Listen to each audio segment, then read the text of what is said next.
In the winter of 1851, a teacher named Elizabeth Hartwell made a discovery in the basement of St. Catherine's Academy for Young Ladies that would haunt her for the rest of her life.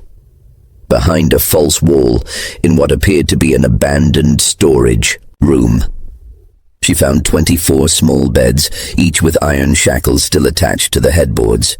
Beside each bed lay a single possession, a torn doll, a faded ribbon, a small wooden cross. On the wall, written in what appeared to be a child's desperate scrawl, were the words, "We are still here."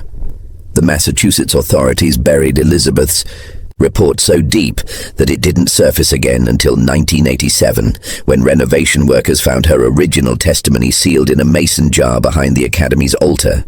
What they discovered about the fate of those 24 orphan girls would reveal one of New England's most carefully guarded secrets, a secret that 3 women calling themselves nuns had killed to protect.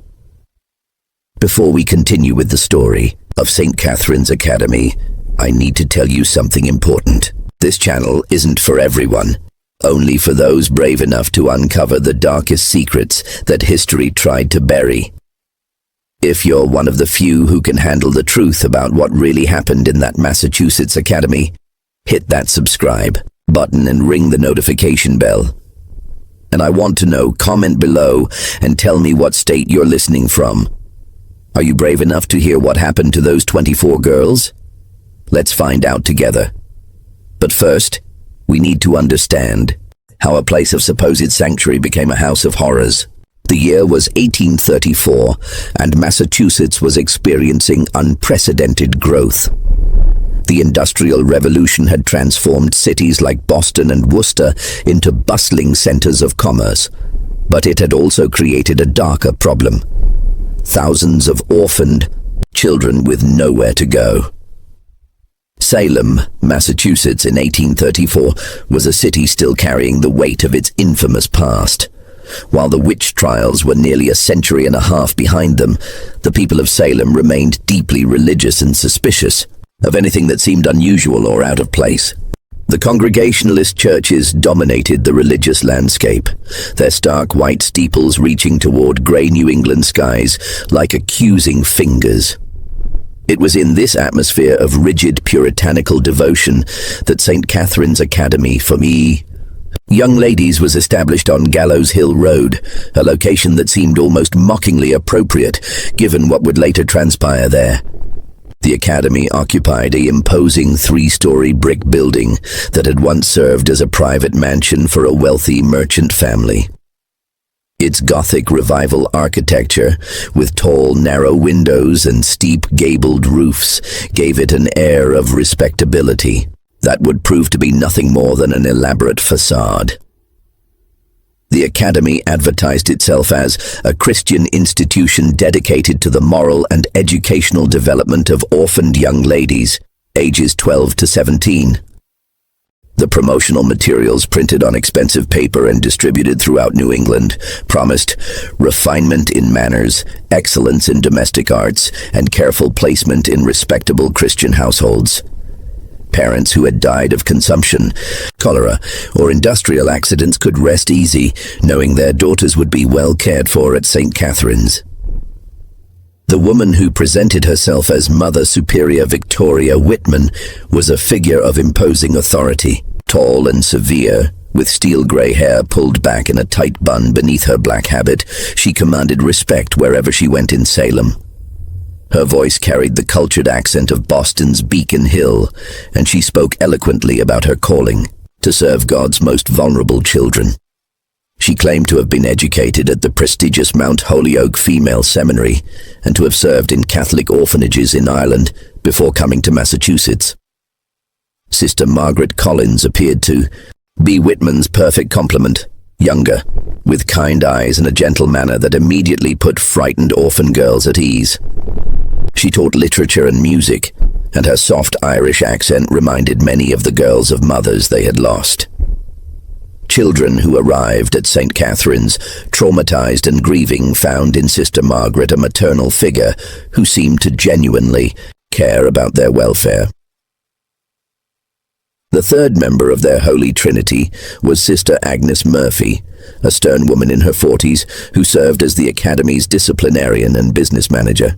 She handled all correspondence with families seeking to adopt, managed the academy's finances, and maintained the strict daily schedule that governed every aspect of the girls' lives. Her habit was always spotless, her rosary always at her side, and her word was law within the academy's walls. The people of Salem welcomed St. Catherine's Academy with open arms. Here, finally, was a solution to the growing problem of orphaned children. The Congregationalist ministers praised the work being done there, despite their theological differences with Catholicism. After all, these women were caring for children that the Protestant community had struggled to accommodate. The mayor of Salem himself attended the Academy's dedication ceremony in September 1834, praising Mother Superior Whitman's Christian charity and maternal devotion.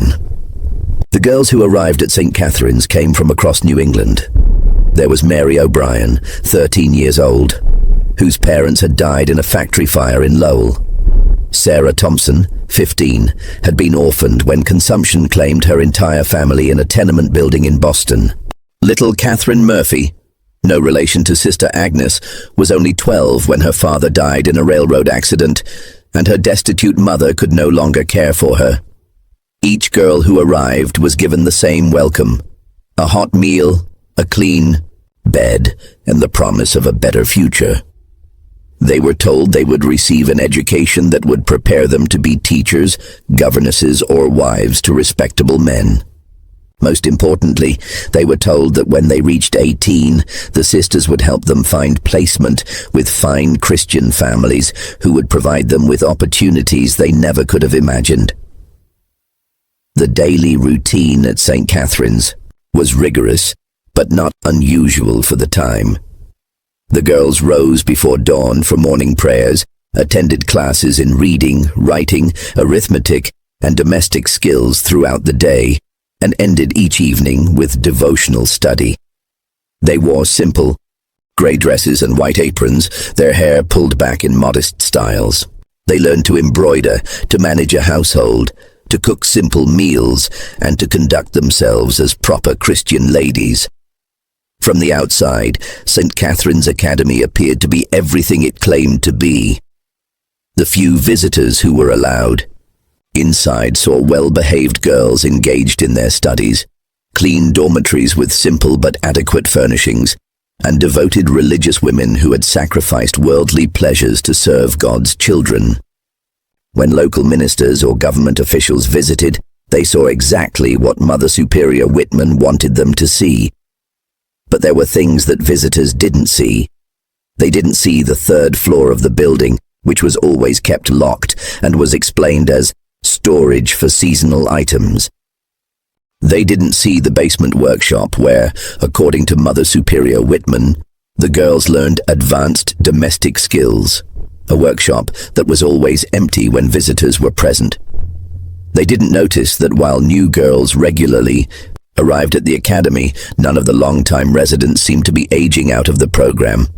Most importantly, they didn't question why, in 17 years of operation, not a single girl who had been placed with a Christian family had ever written to friends still at the academy, or returned for a visit, or been seen anywhere in Massachusetts again. The first sign that something was terribly wrong at St. Catherine's Academy came not from within its walls, but from a completely unexpected source. A young woman named Emma Prescott, who worked as a seamstress in Boston's North End.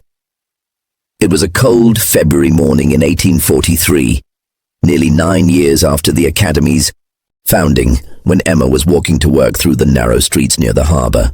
As she passed an alley between two brick tenements, she heard something that stopped her in her tracks. A young voice singing a lullaby that she recognized immediately. It was a song that her friend Mary O'Brien used to sing at the textile mill, where they had both worked before Mary's parents died in the fire. Emma followed the sound to a small window on the second floor of a building that she knew, by its reputation, to be one of Boston's most notorious brothels. The window was covered with heavy curtains, but through a small gap, she caught a glimpse of a young woman with dark hair and familiar features. Even after 3 years, Emma was certain she was looking at Mary O'Brien, the same Mary O'Brien, who was supposed to be living happily with a Christian family somewhere in Massachusetts. What Emma saw in that brief moment would haunt her forever.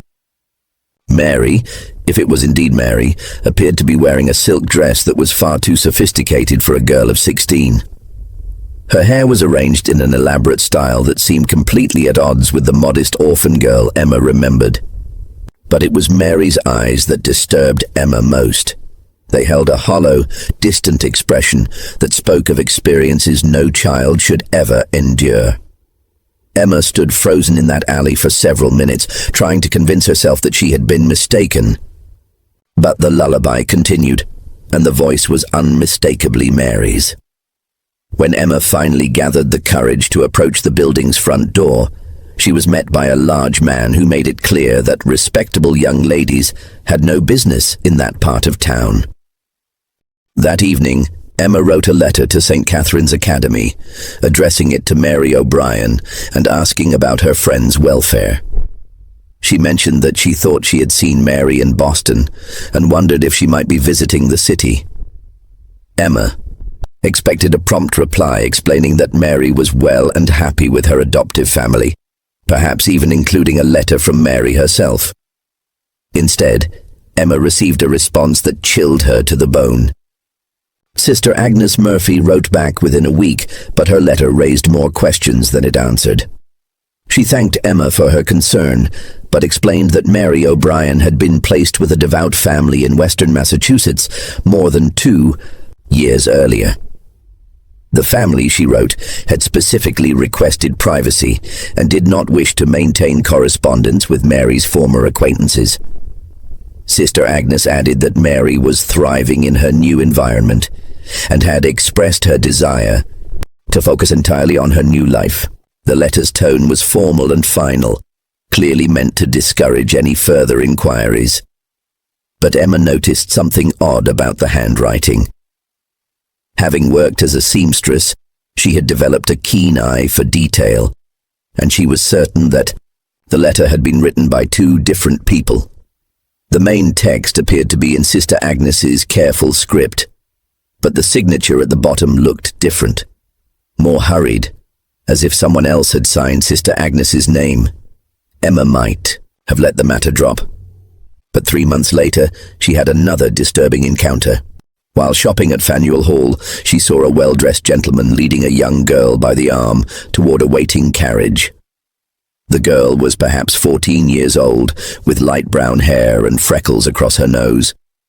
Emma was almost certain she recognized her as Sarah Thompson, another girl from St. Catherine's Academy who was supposed to have been adopted by a loving family.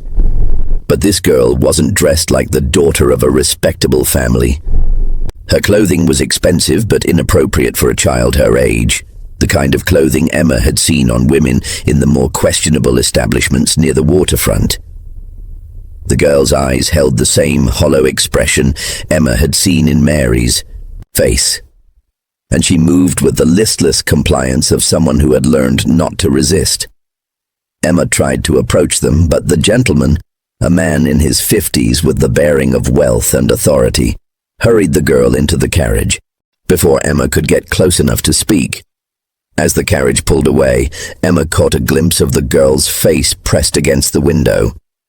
For just a moment their eyes met, and Emma saw something that made her stomach turn. A desperate plea for help that the girl dared not voice. That night, Emma made a decision that would put her own life in danger. She wrote a second letter to St. Catherine's Academy, this time asking more direct questions. She mentioned seeing both Mary and Sarah in Boston, and she asked Sister Agnes to provide specific information about where the girls had been placed. She also asked if it might be possible to visit the academy to inquire about other girls she had known. The response came not from Sister Agnes, but from Mother Superior Whitman herself. The letter was brief and polite, but its message was unmistakably threatening. Mother Superior Whitman wrote that Emma's continued inquiries were disturbing the peace of mind of girls who have found happiness in their new lives.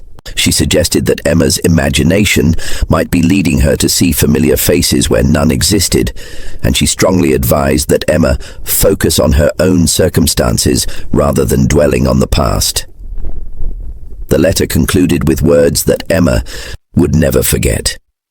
Young women who persist in pursuing matters that do not concern them often find that their own safety and reputation may be called into question. I trust that a sensible girl like yourself will understand the wisdom of allowing sleeping dogs to lie. Emma understood the threat perfectly, but she also understood that she had stumbled upon something far more sinister than a simple case of miscommunication. Two girls who were supposed to be living with Christian families were instead appearing in circumstances that suggested a fate far worse than orphanhood. The question that tormented Emma was how many other girls from St. Catherine's Academy had met the same fate, and more importantly, what could she possibly do about it without putting herself in mortal danger? Emma Prescott's discovery would have remained nothing more than a troubling suspicion, if not for a series of events that began to unfold in the autumn of 1847. By this time, St. Catherine's Academy had been operating for 13 years, and Mother Superior Whitman had become one of Salem's most respected religious figures. She was frequently invited to speak at Congregationalist churches throughout Massachusetts, where she would deliver moving sermons about the Christian duty to care for orphaned children. But success had made the three women careless, and their operation had grown far beyond what they could safely manage. What had begun as a small-scale scheme had evolved into something much larger and more dangerous. They were no longer simply placing a few girls with questionable families. They had become the primary suppliers for a network of brothels and private collectors that stretched from Boston to New York City. The turning point came when they made a fatal error in judgment. In October 1847, a wealthy merchant named Cornelius Blackwood approached Mother Superior Whitman with a request that should have raised immediate red flags. Blackwood claimed to be seeking a young companion for his allegedly invalid wife, someone who could provide comfort and assistance with daily tasks. He was willing to pay an extraordinary sum, nearly 5 times what legitimate adoptive families typically contributed to the Academy. Blackwood's story was suspicious from the beginning. He claimed to live in a remote area of western Massachusetts, but his clothing and manner suggested someone accustomed to city life. He spoke of his wife's illness in vague terms and seemed reluctant to provide specific details about his household. Most troubling of all, he insisted on meeting potential candidates in private, claiming that his wife's delicate condition required absolute discretion. A legitimate religious institution would have refused such a request, but Mother Superior Whitman saw only the financial opportunity. She arranged for Blackwood to meet 3 of her girls, 15-year-old Catherine Murphy, 14-year-old Elizabeth Porter, and 16-year-old Hannah Clark. All 3 were described as particularly lovely and well-behaved, qualities that had made them valuable commodities in the Academy's true business. What Mother Superior Whitman didn't know was that Cornelius Blackwood didn't exist. The man calling himself Blackwood was actually Detective Inspector William Ashworth of the Boston Police Department, working undercover on a case that had been developing for months. The investigation had begun when the body of a young woman was pulled from Boston Harbor in the summer of 1847. The victim appeared to be about 18 years old, with dark hair and delicate features that suggested she had once been well cared for. What made the case unusual was a small tattoo on the girl's wrist, a simple cross with the letters SC beneath it. Detective Ashworth had seen similar markings before, always on young women found dead in circumstances that suggested they had been involved in prostitution.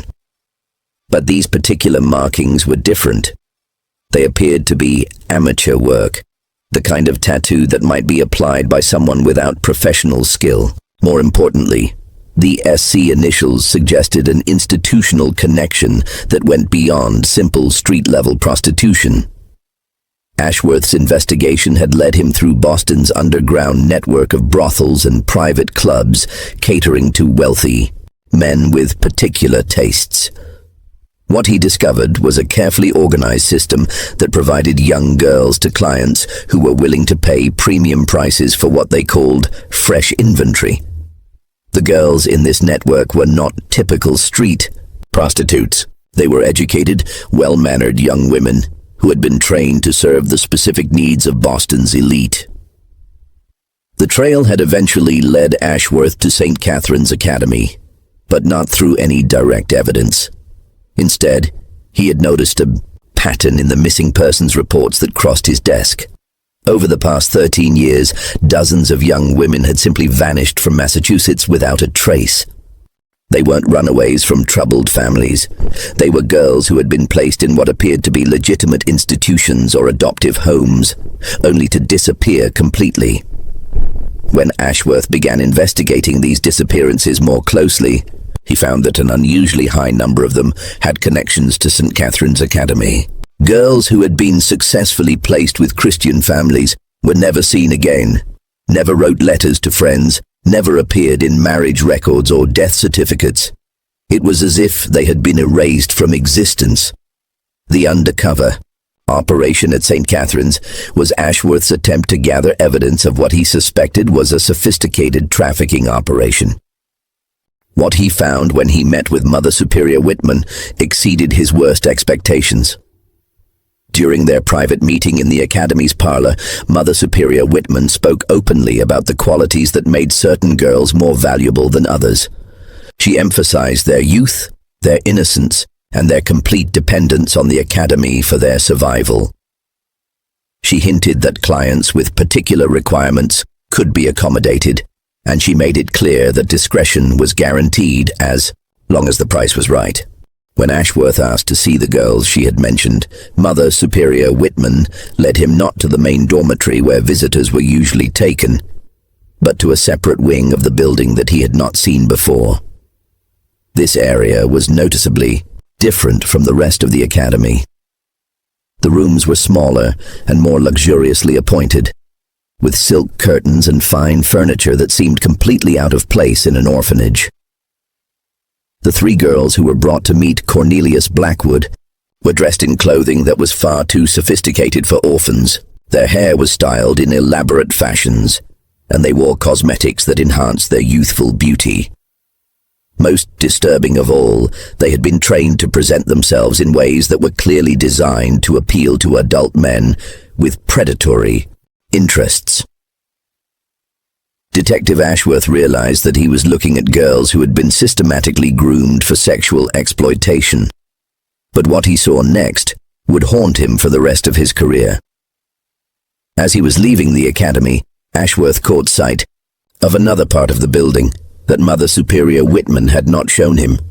Through a window, he glimpsed what appeared to be a workshop where several young women were engaged in some kind of manual labor.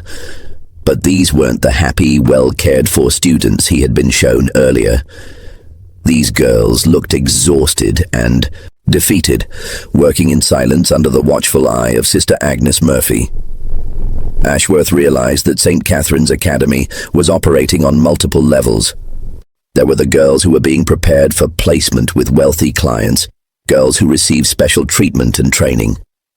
There were the girls who were used for manual labor within the Academy itself. And based on the evidence he had gathered, there were girls who simply disappeared when they were no longer useful to the operation. The question that now faced Detective Ashworth was how to build a case against three women who had spent 13 years building reputations as devoted servants of God. They had the support of Salem's religious community, the respect of government officials, and the protection that came from serving what appeared to be a noble cause. But Ashworth had one advantage that Mother Superior Whitman didn't know about. Emma Prescott had finally found the courage to approach the Boston police with her suspicions. Her testimony, combined with the evidence Ashworth had gathered undercover, would form the foundation of a case that would expose one of New England's most carefully guarded secrets.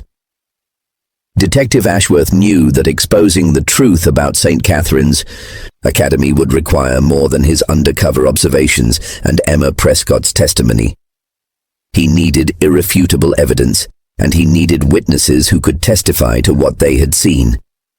The problem was that the operation had been designed to eliminate witnesses, and anyone who might have knowledge of the Academy's true activities had either been silenced or was too terrified to speak.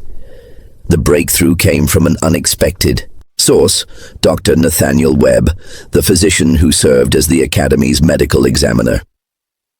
Dr. Webb was a respected member of Salem's medical community, a man in his 60s who had built his reputation on his discretion and his willingness to treat patients without asking uncomfortable questions. What Detective Ashworth discovered was that Dr. Webb's discretion came at a price. He had been receiving payments from St. Catherine's Academy that far exceeded what any legitimate medical practice would require. Dr. Webb's involvement with the Academy began in 1836, just 2 years after its founding. He had been called to treat a young girl who had suffered what Mother Superior Whitman described as a serious accident. The girl, who was about 14 years old, had injuries that were consistent with violent sexual assault. Dr. Webb treated her injuries and was paid handsomely for his silence. Over the years, Dr. Webb had been called to the Academy dozens of times to treat similar accidents. Young girls with injuries that told a clear story of abuse. Others suffering from venereal diseases that should have been impossible for sheltered orphans to contract. And most disturbing of all, girls who required medical attention after what appeared to be botched abortions. Dr. Webb had kept detailed records of these treatments, partly out of medical necessity and partly as insurance against the day when his own involvement might be discovered. These records, which Detective Ashworth obtained through a warrant, painted a horrifying picture of systematic abuse spanning more than a decade. The medical records revealed that girls at St. Catherine's Academy were routinely subjected to physical and sexual violence. They were infected with diseases that could only have been transmitted through sexual contact with multiple partners. They suffered injuries that suggested they had been physically restrained and brutalized, and when they became pregnant as a result of their abuse, they were subjected to dangerous procedures that often left them permanently damaged or dead. But the records also revealed something else.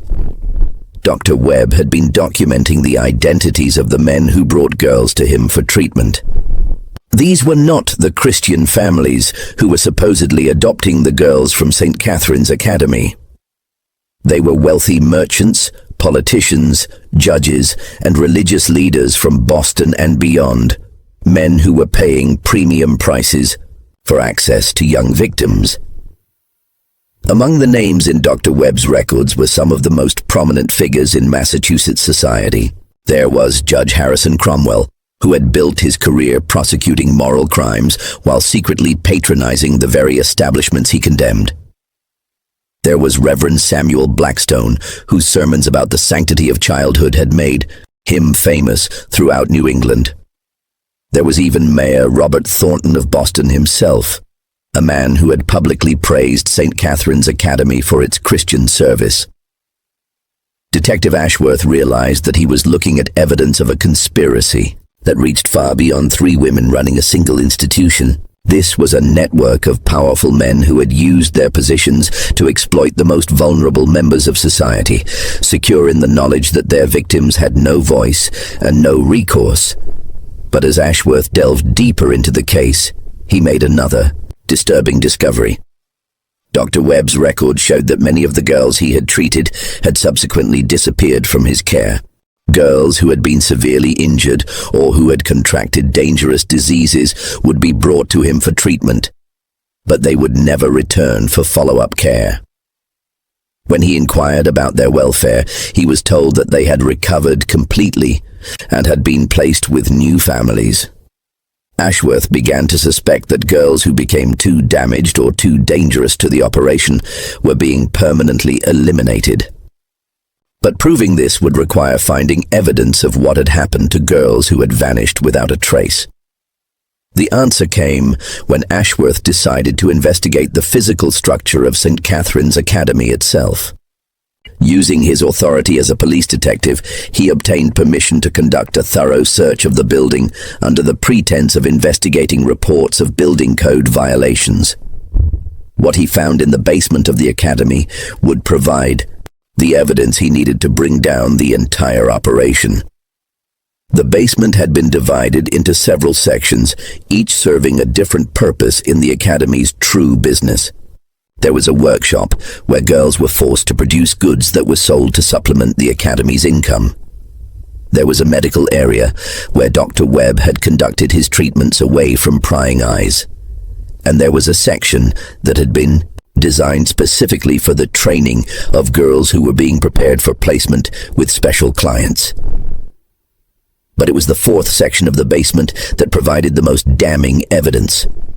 Behind a false wall that had been carefully concealed, Detective Ashworth found a room that had been used as a primitive crematorium. The room contained the remains of an improvised furnace, along with fragments of human bone and teeth that had not been completely destroyed. Analysis of these remains would later reveal that they belonged to multiple individuals, all of them young, females between the ages of 12 and 18. Some of the bones showed evidence of trauma that suggested violent death, while others indicated that the victims had been suffering from advanced stages of disease when they died. Detective Ashworth had found the final resting place of girls who had become liabilities to St. Catherine's Academy. Girls who had been too damaged by their abuse to be profitable, girls who had threatened to expose the operation, girls who had simply outlived their usefulness. All of them had been murdered and their bodies destroyed to eliminate any evidence of their existence. But the most horrifying discovery was yet to come. In a hidden compartment near the crematorium, Ashworth found a ledger that detailed every transaction the Academy had conducted over its 13 years of operation. The ledger contained the names of clients, the amounts they had paid, and detailed descriptions of the services they had received. It also contained a complete record of the girls who had been retired from the operation. More than 40 young women who had been murdered when they were no longer useful. The ledger was signed by all three women: Mother Superior Victoria, Whitman, Sister Margaret Collins, and Sister Agnes Murphy. But it was also signed by someone else, someone whose involvement in the operation had been carefully concealed until now. The fourth signature belonged to Father Patrick O'Malley, the priest who had supposedly helped establish St. Catherine's Academy as a Catholic institution. O'Malley, it turned out, was not a priest at all, but another criminal who had assumed a false identity to provide religious legitimacy to the operation. Detective Ashworth now had evidence of a criminal conspiracy that involved not just 4 individuals, but a network of wealthy and powerful men who had used their positions to exploit vulnerable children. But bringing these criminals to justice would prove to be far more dangerous than gathering evidence against them. As Detective Ashworth prepared to present his evidence to the Massachusetts Attorney General, he began to understand why the St. Catherine's Academy operation had been able to continue for so long without detection. The network of clients who had patronized the academy included some of the most powerful men in the state, men who had the resources and connections to make problems disappear. The first indication that Ashworth was in danger came when his superior, Captain Thomas Brennan, called him into his office for what was supposed to be a routine briefing on the case. Captain Brennan had always been supportive of Ashworth's work, but his demeanor during this meeting was noticeably different. He seemed nervous, distracted, and reluctant to discuss the details of the investigation. "Detective Ashworth." "Captain," Brennan said, avoiding eye contact. "I've been reviewing your reports on this St. Catherine's matter, and I'm concerned that you may be overreaching your authority. These are serious accusations you're making against respected members of the community." Ashworth was stunned. "Captain, the evidence is overwhelming. We have medical records, financial documents, physical evidence of murder. These women have been trafficking children for 13 years. Evidence can be misinterpreted, Detective," Brennan replied carefully. "What appears to be criminal activity might simply be the result of poor record-keeping or unfortunate misunderstandings. I think it would be wise to proceed with extreme caution."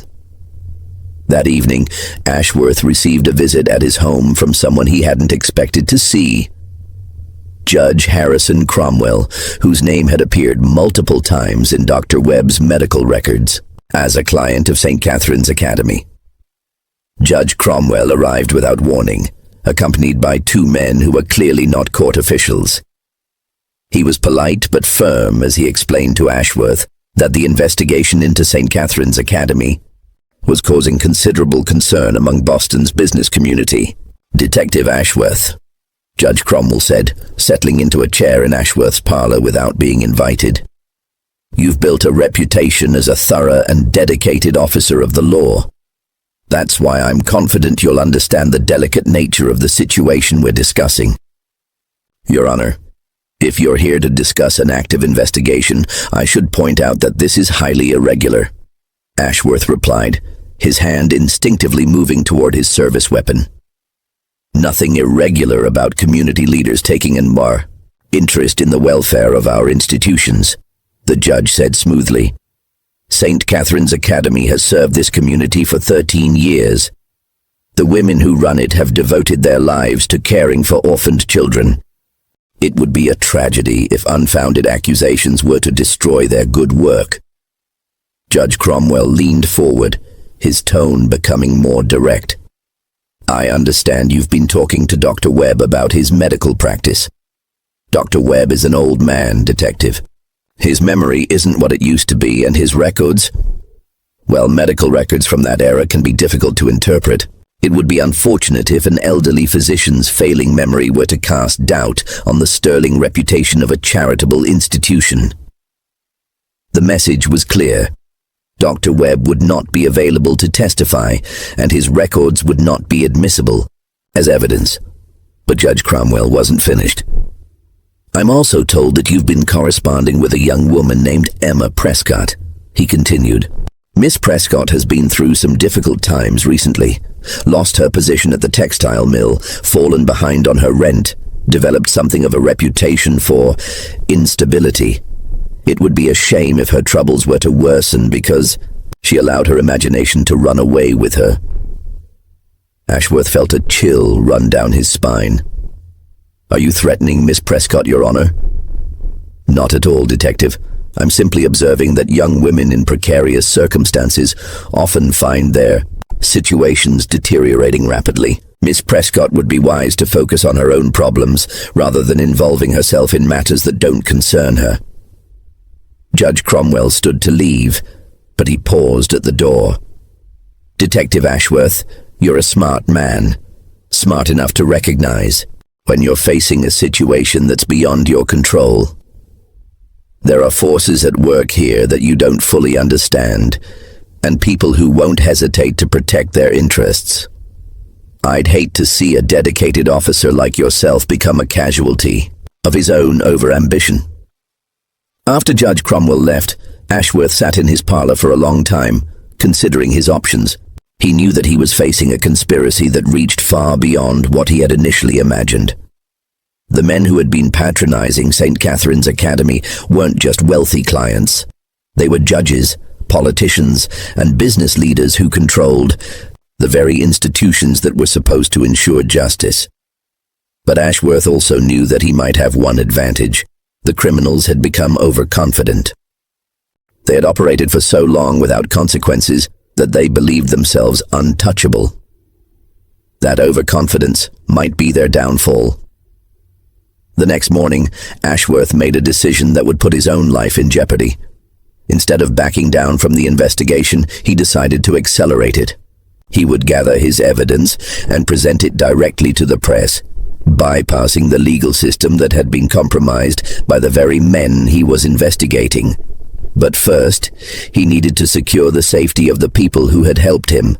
He sent a message to Emma Prescott, warning her that she was in danger and advising her to leave Boston immediately.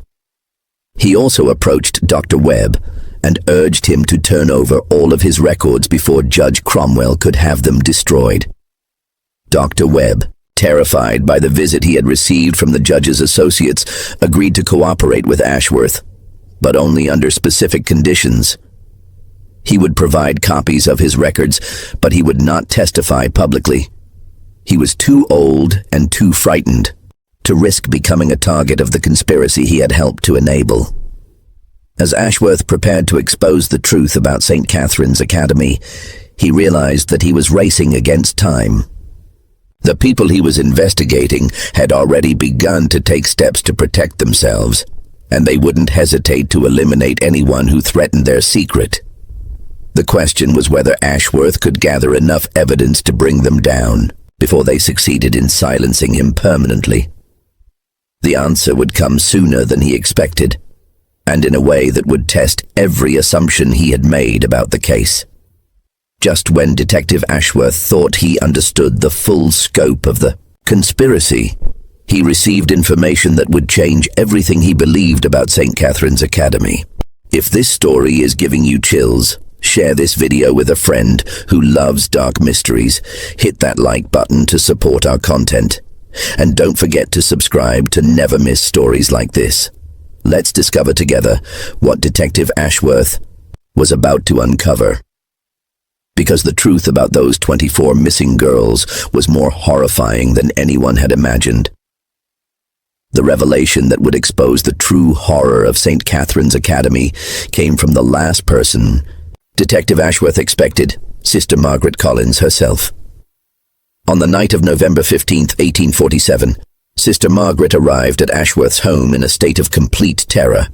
Her nun's habit was torn and stained with blood, her face bore fresh bruises, and her eyes held the wild look of someone who had seen death approaching. "Detective Ashworth," she gasped as he opened his door. "They're going to kill me. They know. I've been talking to you, and they're going to kill me, just like they killed the others." Ashworth quickly brought her inside and secured the house. As Sister Margaret sat in his parlor, trembling with fear and exhaustion, she began to tell him a story that revealed the true nature of the women who had been running St. Catherine's Academy. "My name isn't Margaret Collins," she said, her Irish accent now completely gone, replaced by the flat tones of rural Massachusetts. "It's Martha Caldwell, and I'm not a nun. None of us are nuns, Detective. We're criminals, murderers who have been using that academy to destroy children for 13 years. The woman who had called herself Sister Margaret began to tell Ashworth the real story of St. Catherine's Academy.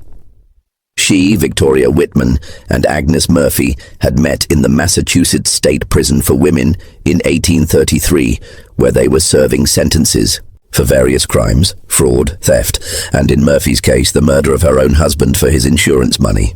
"Victoria was the smartest of us," Martha continued, her voice barely above a whisper. "She had been educated at a real finishing school before her family lost their money. She knew how to talk like a lady, how to carry herself, how to convince people that she was something she wasn't. When we were released in early 1834, she came to us with a plan. The plan had been audacious in its simplicity. Victoria Whitman had learned that there were 3 actual nuns, Sister Catherine Morrison, Sister Mary Frances, and Sister Teresa Walsh, who had been traveling from Ireland to establish a Catholic orphanage in Massachusetts. The nuns were traveling alone, carrying the documentation and funding they needed to start their new mission. Victoria arranged to meet them when their ship docked in Boston, Martha said, her voice breaking with the memory. "We told them we were devout Catholic women who wanted to help with their mission. We offered to guide them to Salem, where they planned to establish their academy. The 3 genuine nuns never made it to Salem alive. On a remote stretch of road between Boston and Salem, Victoria Whitman and her accomplices murdered the women they were supposed to be helping. They took their documents, their money, and most importantly, their identities. We buried them in a field outside of Marblehead, Martha whispered. Victoria said that dead nuns couldn't contradict our story. We burned their real clothing and put on their habits.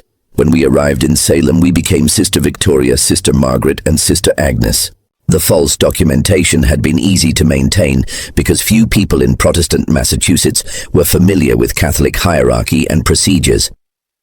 The women's claims about their background and authority were accepted without question, and their mission to help orphaned children was welcomed by the community. For the first year, we actually tried to run a legitimate orphanage, Martha continued. We thought we could take the money we had stolen from the real nuns and build a life for ourselves. But Victoria had bigger plans. She realized that there was much more money to be made from the girls than from simply caring for them. The transition from legitimate orphanage to trafficking operation had been gradual. It began when a wealthy Boston merchant approached Victoria Whitman about adopting a girl, but made it clear that his intentions were not paternal. Victoria realized that there were men willing to pay extraordinary sums for access to young, vulnerable girls who had no family to protect them. Victoria started by identifying girls who wouldn't be missed, Martha explained. Girls who had no relatives, no friends outside the academy, no one who would ask questions if they disappeared. She would tell the community that these girls had been placed with wonderful families, and everyone believed her because she was Mother Superior Victoria Whitman, a devoted servant of God. But the operation had grown far beyond what Martha had ever imagined it would become. What had started as selling a few girls to wealthy perverts had evolved into a sophisticated network that supplied children to brothels throughout New England. The academy became a recruitment center, a training facility, and ultimately a disposal site for girls who were no longer useful. The basement workshop wasn't for teaching domestic skills, Martha said, her voice filled with horror at her own memories. It was where we broke them, where we taught them to submit, to obey, to accept that their bodies weren't their own anymore. Girls who resisted were beaten until they learned compliance.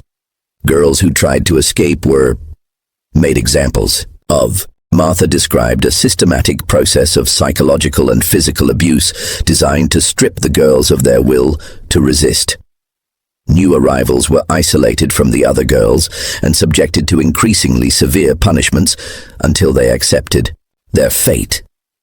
Girls who showed particular beauty or refinement were given special training that prepared them for the most wealthy and demanding clients. Victoria had lists, Martha said.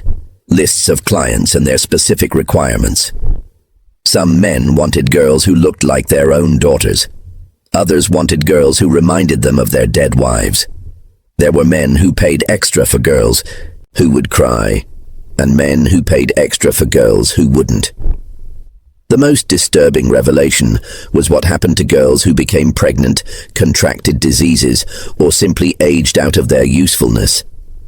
Dr. Webb's treatments had been attempts to maintain the girls' value as commodities, but when those treatments failed, the girls were eliminated. Victoria called it retirement, Martha said, the euphemism sounding obscene in the context of child murder. Agnes would take them down to the basement, and they would never come back. At first, Victoria told me they were being sent to other institutions, but I knew that wasn't true. I could smell the smoke from the crematorium, could see the ashes that Agnes scattered in the garden behind the academy. Martha estimated that more than 60 girls had been retired over the 13 years of the academy's operation. Some had been murdered outright when they became liabilities. Others had died from the abuse they suffered, and still others had been killed when they threatened to expose the operation. The 24 girls you're looking for, Martha said, they're not missing. They're dead. Every single one of them. Victoria kept a record of their names because she was proud of what she had built. She called them her greatest successes, girls who had generated the most money before they were eliminated. But Martha's most shocking revelation was about the scope of the conspiracy. The network of clients wasn't limited to Boston, or even Massachusetts. Victoria Whitman had established connections with similar operations throughout New England and New York, creating a regional network that traded girls like commodities. There are other places like St. Catharines, Martha said. Victoria was in communication with people running similar operations in Connecticut, Rhode Island, even as far away as Philadelphia. They would trade girls, share clients, help each other eliminate problems. It's not just one academy detective, it's dozens of them. Martha had finally decided to come forward because she had learned that Victoria and Agnes were planning to eliminate her. Her growing reluctance to participate in the most violent aspects of the operation had made her a liability, and she had overheard them discussing the best way to arrange her accident. "I never wanted it to go this far," she said, tears streaming down her face. "When we started, I thought we were just going to steal some money and disappear. I never imagined we would become what we became. I've helped murder children, detective. I've helped destroy dozens of innocent lives, and I can't live with it anymore." Martha offered to provide Ashworth with everything he needed to expose the operation.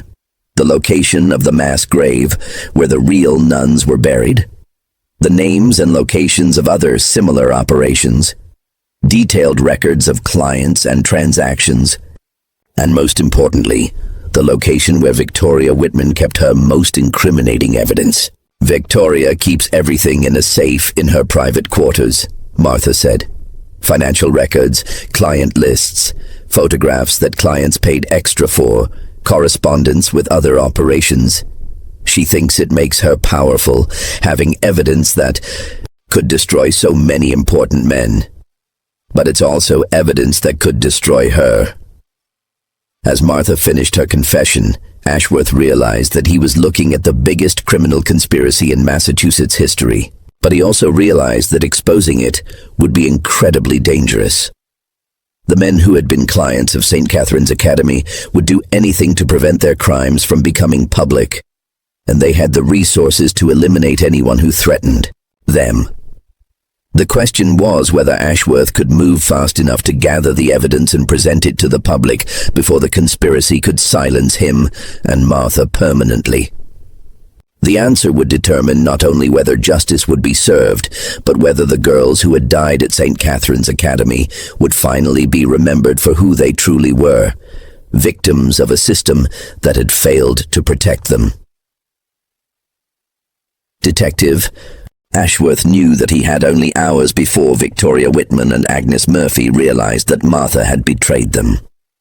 With Martha's help, he organized a raid on St. Catherine's Academy that would take place at dawn on November 16th, 1847. He bypassed his own department, knowing that the conspiracy reached into the Boston police, and instead contacted the Massachusetts state police and federal marshals who were not connected to the local network of corruption. The raid on St. Catherine's Academy revealed horrors that exceeded even Ashworth's expectations. In Victoria Whitman's private safe, investigators found detailed records of 127 girls who had been trafficked through the academy over 13 years. 68 of them had been murdered when they were no longer useful, including the 24 girls whose names would eventually give this case its enduring notoriety. The evidence also revealed the scope of the client network. The list included not just Massachusetts officials, but wealthy men from across New England and New York. Among them were 3 federal judges, 12 state legislators, 5 mayors, and dozens of prominent businessmen and religious leaders. The scandal would eventually reach as high as a member of Congress and a federal cabinet member. Victoria Whitman was arrested while attempting to flee to Canada with a suitcase full of gold coins and jewelry that had been payment from clients. Agnes Murphy was found in the basement of the academy, destroying evidence in the crematorium where so many girls had met their end. The false Father O'Malley had disappeared completely and was never found. The trials that followed were among the most sensational in Massachusetts history. Victoria Whitman, facing overwhelming evidence, maintained her innocence until the end, claiming that she had been running a legitimate orphanage and that any evidence to the contrary had been fabricated by her enemies. She was convicted on 68 counts of murder and sentenced to death.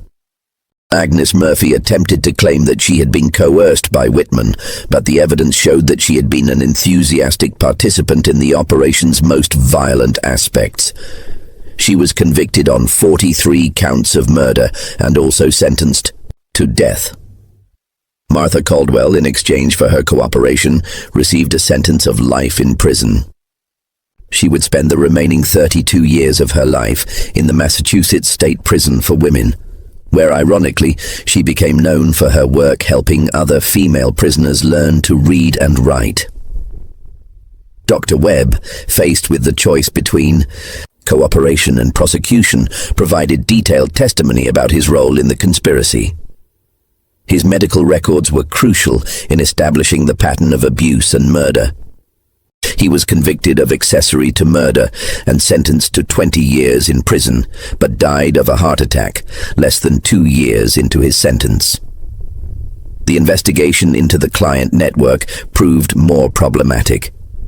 Many of the men named in Victoria Whitman's records had the resources to hire the best lawyers and the connections to influence the legal process. Some fled the country, others destroyed evidence, and still others simply denied any involvement despite overwhelming proof of their crimes.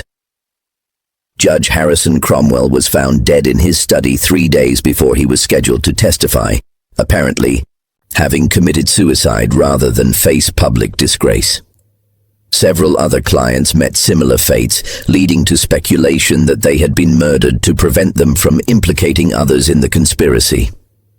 In the end, only 12 of the more than 50 clients identified in the records were successfully prosecuted. The others escaped justice through a combination of wealth, influence, and the reluctance of authorities to pursue cases that would embarrass prominent members of society.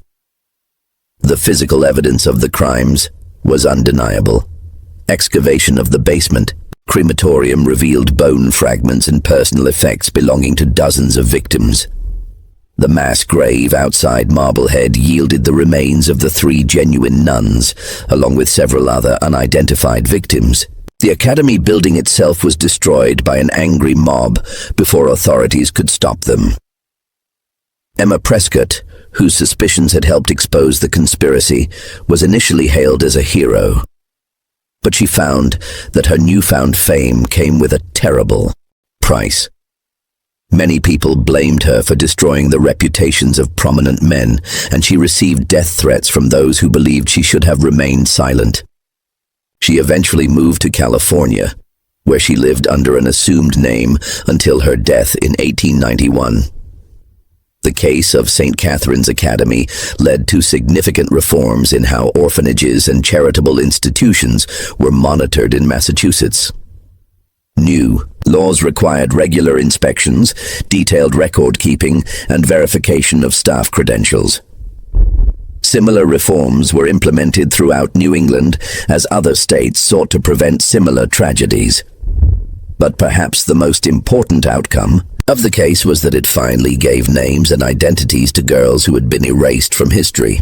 The 24 girls whose disappearance had initially puzzled investigators were revealed to be Mary O'Brien, age 13, murdered in 1837 after attempting to escape; Sarah Thompson, age 15, killed in 1839 when she contracted tuberculosis; Catherine Murphy, age 12, beaten to death in 1840 when she refused to comply with a client's demands; and 21 others, ranging in age from 12 to 17, each with their own story of a life cut short by the cruelty of adults who should have protected them. A memorial was erected in Salem's Green Lawn Cemetery bearing all their names, paid for by public subscription. The inscription reads, "In memory of the innocent victims of St. Catherine's Academy. May their names never be forgotten, and may their suffering never be repeated." Detective William Ashworth was promoted and eventually became Chief of Police in Boston, a position he used to continue investigating similar cases throughout New England. He never married and dedicated his life to protecting children from the kind of predators he had encountered at St. Catherine's Academy. He died in 1889, still carrying the guilt of not having discovered the conspiracy sooner. The building that had housed St. Catherine's Academy was never rebuilt. The land remained empty for decades, eventually becoming a small park where children could play safely. Local legend claims that on certain nights, visitors to the park can hear the sound of young voices singing lullabies, as if the spirits of the murdered girls were finally at peace. The case file for St. Catherine's Academy remains one of the most requested records in the Massachusetts State Archives. Researchers, journalists, and true crime enthusiasts continue to study the case, looking for answers to questions that may never be fully resolved. How many other institutions like St. Catherine's Academy operated without detection? How many powerful men escaped justice for their crimes? And how many other children suffered similar fates without anyone ever learning their names? What we do know is that the evil that flourished at St. Catherine's Academy was not supernatural or otherworldly. It was purely human evil, perpetrated by people who chose profit over compassion, power over protection, and silence over justice.